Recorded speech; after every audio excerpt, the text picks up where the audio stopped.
Houston. Houston, we have a problem. DJ Apollo has landed. I repeat, DJ Apollo has landed.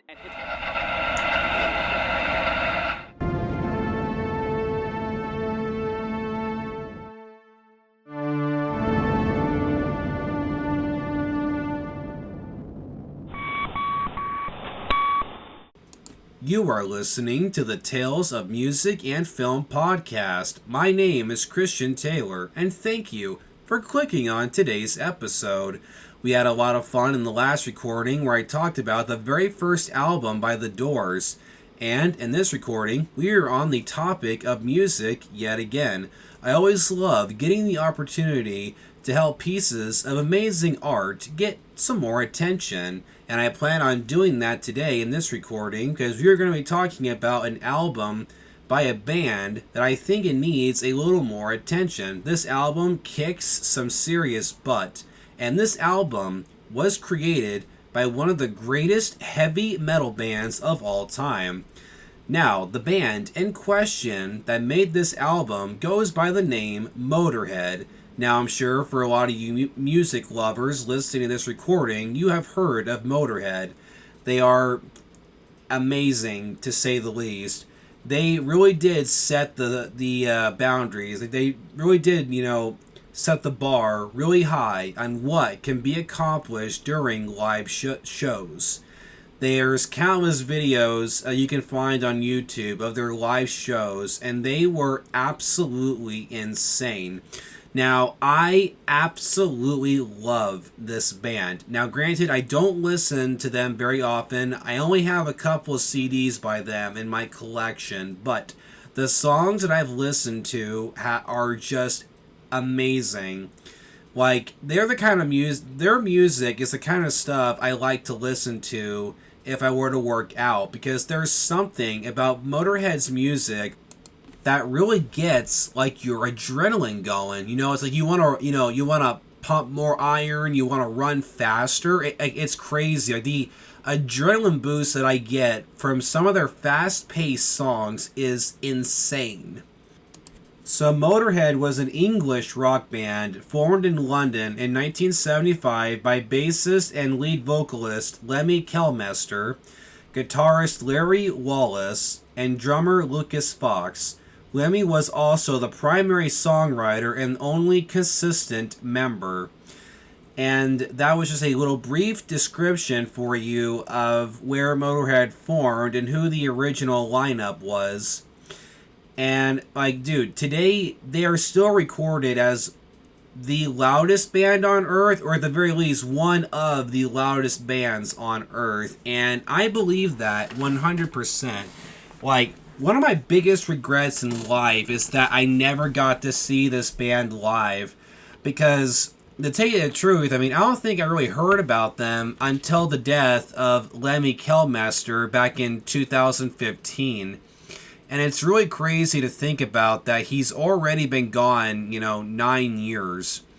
And the thing that I just cannot understand is that how is Motorhead not in the Rock and Roll Hall of Fame yet? You want to talk about a band that should be in there. It's like, my gosh, this band should have been in there 2 decades ago. Metallica's in there. And Judas Priest was just inducted not too long ago. How the heck is Motorhead not in there? Meanwhile, there's other acts Soundgarden. How are they not in there? It just blows my mind, the amount of amazing acts that are still waiting to get inducted, and Iron Maiden, just to name another one, these bands deserve to be in there. It is a crime that these bands are not in there yet, and it's a crime. I'm hoping eventually someday Motorhead will be inducted. But it's just sad that most of the original members are gone now. But still, I just cannot believe that Motorhead's not in the Rock and Roll Hall of Fame yet. It's ridiculous. My dad and I talk about that all the time. It's one of the biggest snubs ever.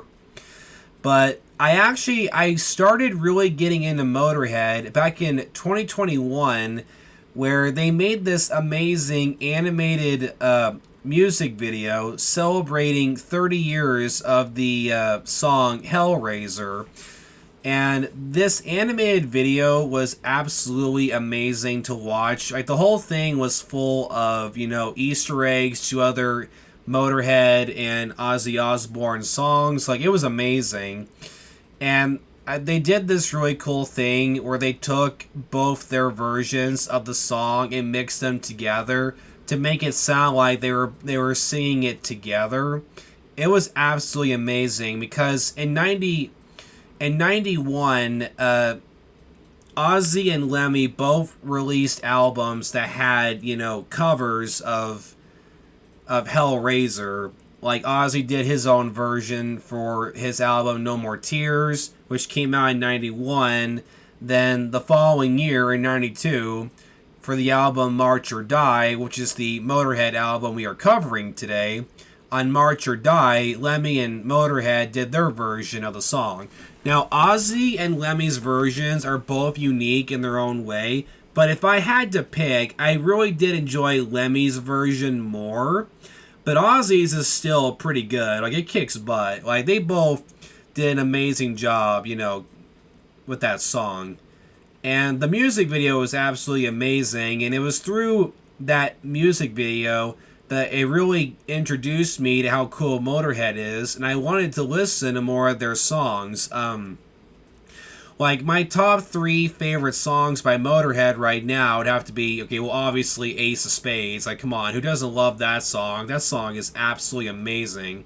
It's only a 2-minute, 40-second song, but man, it's amazing. And I also, Hellraiser, I listen to that song like every other day. Hellraiser is an amazing track. And I would have to say, my last song would have to be Overkill, but the original version of Overkill from 1979, I wasn't a big fan of that one because it was a little too slow paced for my liking. But back in 2008, I think it was, Motorhead did a re-recording of it, and that version, holy cow, the energy on that redo, it beats the original recording by millions of miles. Like, I highly recommend you listen to that song. Like, they drag it out to like 6 minutes or something. I think the original track was like 3 minutes or something, if I'm not mistaken. I could be wrong, but that 2008 redo was one of the greatest re-recordings I've ever heard in my life. Like, in most instances, when artists like re-record songs, the original version is always better. Like 9 out of 10, that's usually the case. But in Motorhead's instance, like, that re-recording was so much better. Like, they sped it up, and Lemmy's voice sounded way better, and the drumming I thought was done better. The guitar and the bass, it's just everything about it just sounded way better, in my opinion. It wasn't so, like, polished, if you know what I mean. With this one, it felt just so, raw, that there was no techie stuff added onto it. It was just old school rock and roll. Like, how amazing can we make this track? And it's amazing. If you have not listened to it, I recommend you go check out the 2008 re-recording of Overkill. It's something, to say the least. And I actually read somewhere that Motorhead played Overkill as their ending song to every concert, and I just thought that's absolutely crazy. Like, think about it. These guys are extremely tired by that point, and it's like, how do you gather up more energy to play that song last? You know what I mean? Like, the amount of energy on that song is insane, but somehow they do it. Like, that sped up version of Overkill, like, the drumming on that, it looks so tiring. Like, can you imagine doing that drum beat, for like 6 to 7 minutes? Like, can you imagine, like, how your hands and arms would feel afterwards? Like, it's crazy. I don't know how those guys did it. Like, having Overkill as your closure song, like, that's crazy. But they pulled it off. So anyway, so going back to the original members, so Lemmy Kilmister, Larry Wallace, and Lucas Fox were the three original members for Motorhead, and Lucas Fox, who was the drummer, he's the only original member still alive. And Motorhead has done all kinds of amazing albums, some of them being Overkill, the Ace of Spades album, Bomber, 1916, Iron Fist, Another Perfect Day, and Rock and Roll. Like, these guys have done a lot of albums, but I just wanted to give some of them a quick little shout out. Now we're going to be getting into some information that I found about the recording and the making of this album, March or Die. So, to start off, March or Die is the 10th studio album by British rock band Motorhead. It was released in August of 1992. It would be the band's second and final album with WTG Records. The album features many guest appearances such as Ozzy Osbourne and Guns N' Roses guitarist Slash and veteran drummer Tommy Aldridge. Aldridge stepped in after longtime member Phil Taylor was fired early in the recording process. Now, before we get into the information about the recording of the album and its background, I just wanted to say that I was given the March or Die album on CD. It was given to me as a Christmas present about a couple years ago, and I really enjoy this Motorhead album. And when I was thinking about like what album to cover by Motorhead, I knew this one had to be the right one because I've listened to this one more than any other. And there are three tracks in particular that really grabbed my attention. The first one being the band did their cover of Catch Scratch Fever, which was originally written by musician Ted Nugent. And Catch Scratch Fever is track number 2. So track number 5, here's another one that I really enjoy. It's called I Ain't No Nice Guy. And this is the song that features Ozzy Osbourne. Him and Lemmy sang this song together. And it was really cool, man. Having those two together singing, it's pretty darn cool. And it really hits you in the feels with its lyrics, talking about, you think you're this generous, nice guy, but it turns out you're not that guy at all. You're just like fooling yourself. It's a pretty dang good written song.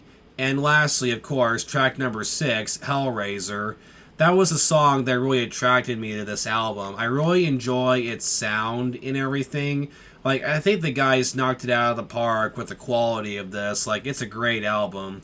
So I knew that March or Die had to be the one to cover for this recording. So, yeah, I just wanted to give a brief little shout out just saying, like, I absolutely love this album. And I'm pretty excited to read about the information leading to the recording of it and how it was made. So, let's get into it.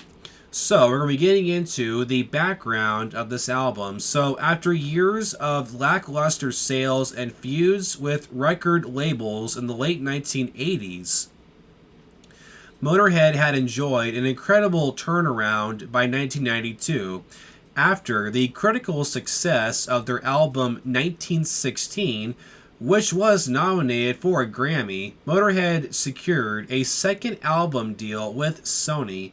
In addition, frontman Lemmy had co-written 4 songs for Ozzy Osbourne's 1991 blockbuster album No More Tears at the invitation of Ozzy's wife and manager Sharon Osbourne, including I Don't Want to Change the World, Desire, Hellraiser, and the hit single Mama I'm Coming Home, generating much needed income.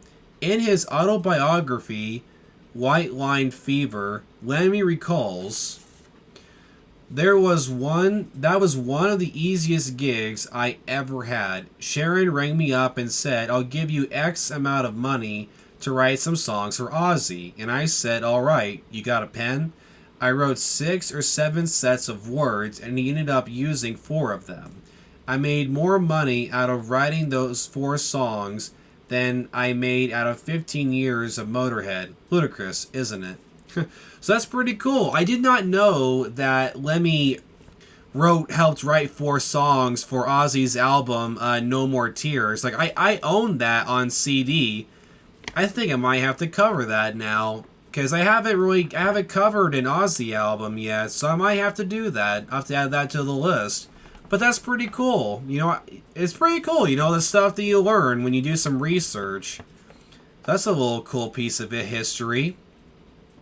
So now we're going to be getting into the recording here. So the band reunited with producer Pete Soley, who produced their 1991 Grammy-nominated album 1916, to record March or Die. Early in the recording, drummer Phil Taylor parted ways with Motorhead for a second time as his abilities and commitment came into question. Taylor had quit the band in 1984 to work on a new project with guitarist Brian Robertson, but rejoined in 1987. In Joel Mulver's Motorhead biography Overkill, The Untold Story of Motorhead, guitarist Phil Campbell discusses Taylor's second departure. So Phil says, he just didn't have it for some reason. It was getting bad. He couldn't play 4 bars without screwing it up. For 3 years, when he rejoined, we gave it our best shot. But he couldn't see anything wrong with his drumming, which was even worse. We'd be in the studio practicing, and he would be out washing his car. In the same book, Lemmy, while maintaining that Taylor's skills had deteriorated, admitted, the biggest blow was probably firing Phil Taylor the second time, because I would never have done it if he was pulling his weight, but he wasn't, and I couldn't make him do it. That was a blow, because I knew it was going to devastate him, and it did, and that really upset me. Following Taylor's sudden departure in the midst of recording an album, the band scrambled to find a replacement. Subsequently, March or Die features 3 drummers: Taylor, Tommy Aldridge, and Mickey D, who would later join the band as a permanent member until Lemmy's death. Another drummer, Gary Baller, aka Magpie, worked on the drum track for the demo of Stand during a 1991 session in London with Wurzel and Campbell. In the documentary The Guts and the Glory, D, who had earlier been asked to join Motorhead before he elected to join Dokken instead, spoke about replacing the longtime Motorhead member Taylor. I had 2 options. I had to either replace him or join the band. I could not replace him. I had to join the band and do my thing. I had to change the band. I had to play differently, look differently, just to be different. Either I got accepted or I didn't. I can overplay these songs. I can do drums all over these songs and show how good I am. With a million things, but that's not Motorhead. I like to keep it really straight and heavy. Less is a lot more in a band like this. So Ozzy Osbourne duets with Lemmy on the track I Ain't No Nice Guy, which also features Slash from Guns N' Roses on lead guitar. Slash also appears on the track You Better Run, considering that both Ozzy Osbourne and GNR were enjoying immense popularity at the time. I Ain't No Nice Guy seemed poised to become a major radio hit, but according to Lemmy's memoir, Sony tried to suppress the single because it was utilizing WTG records as a tax write-off. Ain't No Nice Guy was actually a radio hit, but that was completely down to us, without any help from Sony or its marketing department on Epic.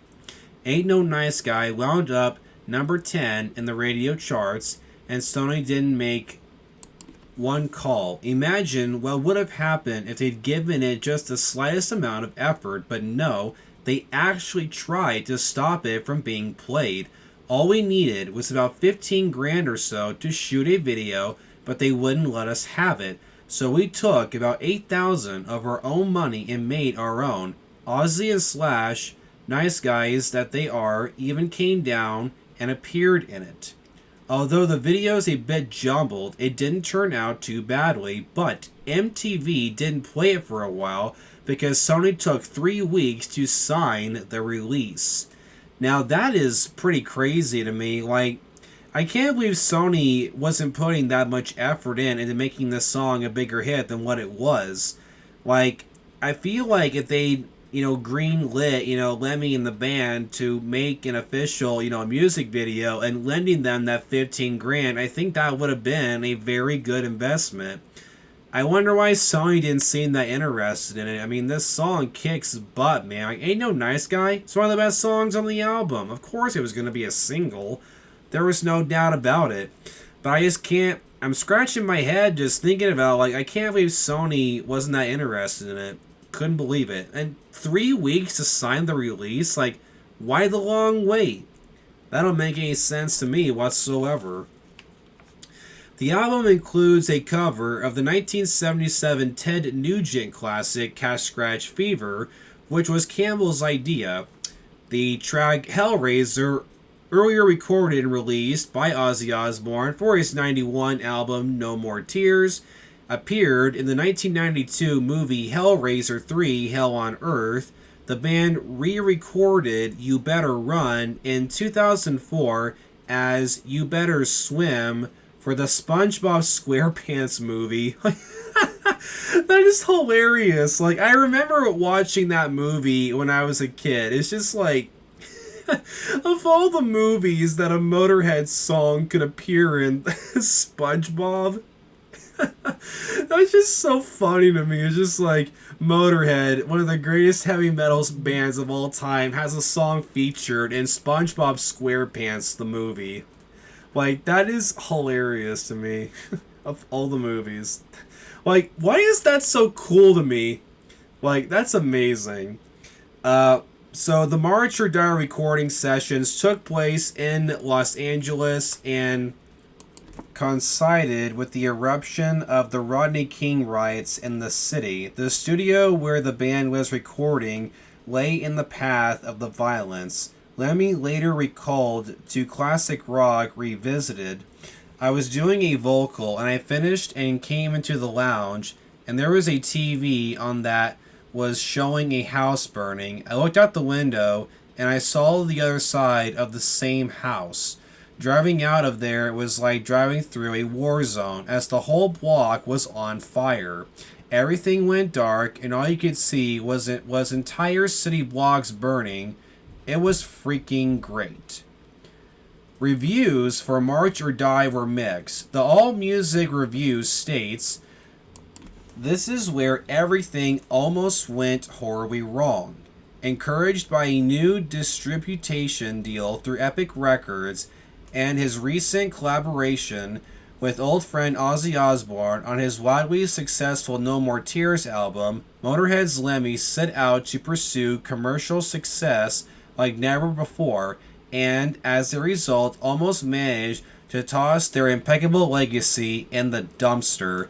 Now, I disagree with that statement like 100%, because this album's quality is unmatched, and Motorhead, I would even dare to say, I don't think they released like one bad album. You know what I mean? I feel like all their albums did pretty darn well. So, like, I don't agree with that review, like, at all. I mean, that whole thing just came off, like, extremely harsh. I mean, like, seriously? Just say this album is horrible is, like, that's not fair, like, at all. Like, this album alone, like, it beats the quality of anything we've gotten, you know, so, I'll put it like this, okay? If we go, the last 20 years, right, of the first 24 years, right, of the 21st century, this album beats anything that's come out in the last 24 years, you know? Like, this album has so much power and adrenaline in this. Like, this album, it's amazing. Like, I could listen to this from beginning to end, like, any time. This is a great album. So I have no idea like what that review is referring to. But yeah, that was a very harsh little comment there. But anyway, let's get back to a more positive aspect of this record. So, the full set list, if you will, of songs that are featured on this album, the list goes like this. So, I'm going to be reading these songs in the order on how they appear on the album. So, the first song is called Stand. So, track 1 is Stand. Track 2, Catch Scratch Fever. Track 3, Bad Religion. Track 4, Jack the Ripper. Track 5, I Ain't No Nice Guy. Track 6, Hellraiser. Track 7, Asylum Core. Track 8, Too Good to Be True. Track 9, You Better Run. Track 10, Name in Vain. And lastly, track 11, March or Die. And March or Die's total length is 46 minutes and 46 seconds. So, pretty close. It's about almost close to an hour. And the next thing I'd like to read to you are the band members and the guest appearances of other musicians who are featured on this album. So, the lineup for Motorhead for the recording of this album was Lemmy Kilmister as the vocals, bass, and cello arrangements. Up next, we have Phil Campbell, rhythm guitar and lead guitar, and he did the guitar solo on tracks 1 through 4 and 9 through 10. Michael Burston as lead and rhythm guitar, and he did guitar solo on tracks 2 through 4 and 6 through 10. Phil Taylor drums on I Ain't No Nice Guy. Now we're going to be getting into the guest musician appearances on this album. So up first, we have Tommy Aldridge, who played drums on all tracks except Hellraiser and I Ain't No Nice Guy. We have Mickey D, who drummed on Hellraiser. We have Peter Sully, who played keyboard, cello arrangements, and production. We have Slash, guitar solo on I Ain't No Nice Guy, and additional guitar on You Better Run. Ozzy Osbourne, who did vocals on I Ain't No Nice Guy. And lastly, we have Jamie Germain, who played guitar on the album. So that's the list of the guest appearances on the album. And that pretty much about wraps it up for the information that we have about this album. And I did do a quick little Google search, and it seems that there seems to be a big amount of negative thoughts and hate towards this record. And I'm just baffled with that info, because I think that March or Die is an amazing album. I've listened to it from beginning to end, and the songs on this have so much power to them. And they're great songs, man. So for the life of me, I really can't understand to why, even now, over 30 years later, that this album is getting a lot of negative reviews. I don't get it. I don't know if it's just like hardcore fans are comparing it too much to their earlier work. But the way I look at it is, with every band, there's going to be like a time period where maybe they're not going to do as well as they did when they first started. Every band goes through that. AC/DC is the first thing that comes to mind because they're my favorite band of all time. But I would say, in the 80s, they ran into this little thing where their album sales started to drop a little bit because a lot of the fans thought that the albums that they were doing after, like, Back in Black were not reaching, the same quality of the Back in Black album. Which I just didn't think that was very fair, because the albums they did after, like For Those About to Rock, Flick of the Switch, Fly on the Wall, Who Made Who, and Blow Out Your Video, I thought all those albums had amazing quality, but people kept comparing them to the Back in Black album, and for me, I would just say, Back in Black was lightning in a bottle. You can't capture, that kind of emotion again, Like, that album is a force of nature. I mean, it was just one of those things, like, you can't, like, a band's, they all have that big moment, right, where they reach, like, peak success. Like, there comes a point where, you can only go so high, Like, you get to this height of fame that you can never, like, replicate, if that makes sense, Like, bands, they have that high point, but they can't, recapture it again. Not necessarily. And AC/DC did pick up momentum again in the early 90s with the release of the Razor's Edge album, but then they went kind of down a little bit in the mid 90s again with like Ball Breaker and Stiff Upper Lip, but those albums were amazing as well. I mean, AC/DC, even at their low points, they were still doing incredibly well. So I feel like in Motorhead's case, I'm sure like the early work was a lot better. I'm sure that's the mindset a lot of fans have, but I don't think it's fair to compare this to Motorhead's earlier work, Like, these guys have shown time and time again that they know how to make amazing pieces of music. And this album is full proof. Like, this album showcases like how amazing this band really was. And I think this album represents them extremely well. Like, I would listen to this from beginning to end right now.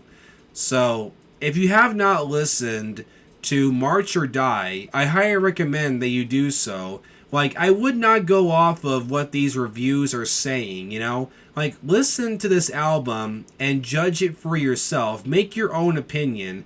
Don't be basing your opinion off the opinions of others. Like, that's not how you do it, Like, when it comes to albums and film or anything like that, I don't go off of reviews. Because I find a lot of reviewers to be way too negative and way too uptight with their little comments, Like, go out and judge something for yourself. Because in most of my cases, I really enjoy things that they say are awful. Or in other instances, I hate things that they say are amazing, So form your own opinion on whatever it is, So that is going to wrap it up for the covering of Motorhead's March or Die. And I would just want to take a moment to say rest in peace to Lemmy Kilmister. It's really crazy to think that he's been gone for 9 years. And I will forever regret that I never got the opportunity to see Motorhead live. I can only imagine, like, how loud that show would have been if I'd gotten to attend. It would have been a life-changing experience, to say the least.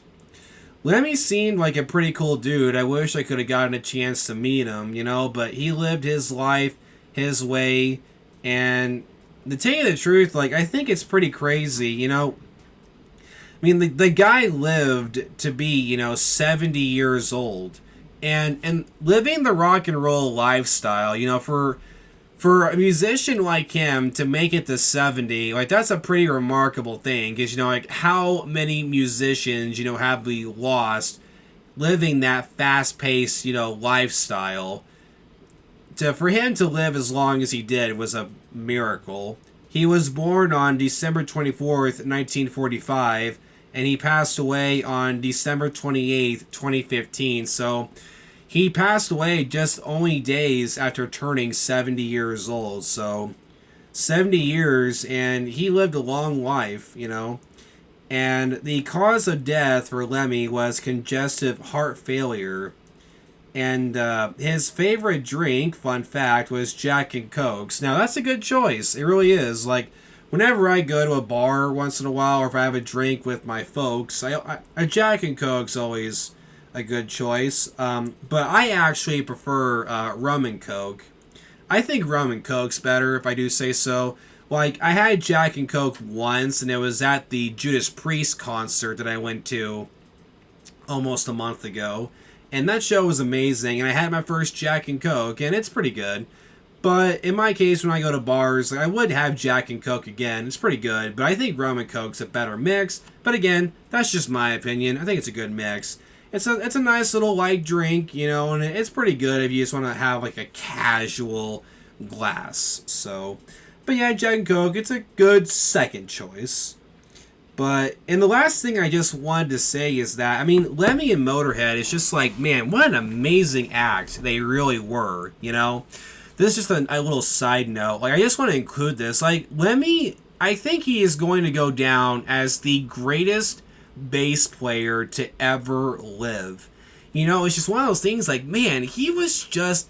There was just something about his playing style. Like, if you watch any shows of him playing, it's just like the dude played bass guitar like a rhythm guitar, you know? He was a rhythm guitarist with a bass. Like, I saw this pretty cool clip once where he showed what made him different. Like, he was being interviewed while him and his band were doing a sound check on a stage, and he had his amp plugged in. He was showing, you know, the interviewer, like, how he plays. He goes, so, you know, normal bass players do this, dun dun dun dun dun dun. Then he's like, whereas I walks over to the amp, fiddles with the dials a little bit. Then he just starts playing his bass in this ungodly way, like he was playing it as if he was playing a rhythm guitar. And I'm like, how the heck do you do that, you know? Like, the way he played it was just, it was insane. Like, dude, that was just pure skill and talent. Just wow, you know? And the guy had one heck of a set of pipes on him as well. Like, dude, back in the 70s and 80s, like, man, Lemmy could scream his lungs out for 2 hours, you know? But, man, just what a great musician he was. So I just want to say, rest in peace to Lemmy Kilmister, and thank you to you and the other band members for all the amazing music that you guys left behind for us to listen to till the end of time. You guys did an amazing job, and you should be very proud of yourselves with everything that you accomplished. So yeah, thank you to Motorhead, and it was an absolute honor getting the cover of this album, March or Die. So I hope that you enjoyed this recording. I hope you learned some pretty cool stuff about this album. And I just want to personally thank you for clicking on this recording, and enjoy the rest of your day. My name is Christian Taylor, and you are listening to the Tales of Music and Film.